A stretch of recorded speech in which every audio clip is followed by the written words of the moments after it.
evening and welcome to PokéTok News, the investigative journalism show where we take a look at popular stories from the last week and build a Pokemon team out of them. Let's jump right into tonight's stories. It's been a busy news week full of stories I'm not sure how to talk about and other stories I don't want to make jokes about. But I'll start with the only story and the only Pokemon that's going to be positive for this week.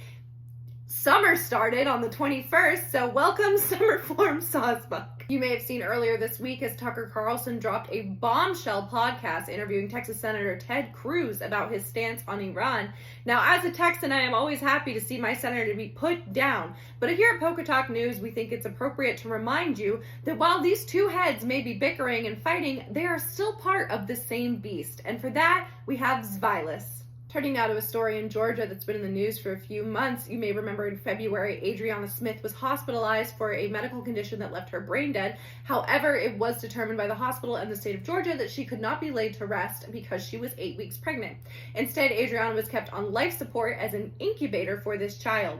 It was announced this week that the baby was delivered last week, and we don't know what the status is right now of either Adriana Smith or her baby Cubone. Turning now to international news for just a head-scratching disrespect to the dead.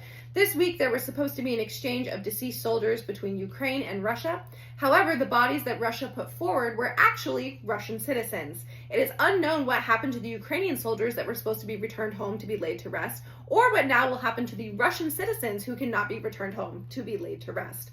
For this, we looked for Pokemon who know the move Substitute, and I learned that Sudowoodo can learn Substitute, which is perfect. It's the liar Pokemon making a switch. Turning now to the Middle East and the story I'm sure you've all been waiting for. Yesterday, the president did confirm that the United States took part in 3 different bombing missions in Iran, following up Israel's attack on Iran.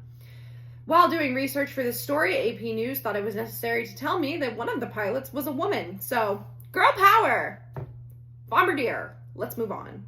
For our last story tonight, we here at PokéTok News chose not to look outward at stories in the world, but instead inward at how we're feeling, how the general public is feeling as the news this week just kept coming and coming and coming. And for that, I've decided to go with the Pokemon I think we are all feeling a little bit like this week. It's Sobble. That's it this week for PokéTok News. Would you play with this team? Thank you so much for tuning in, and I'll see you next week.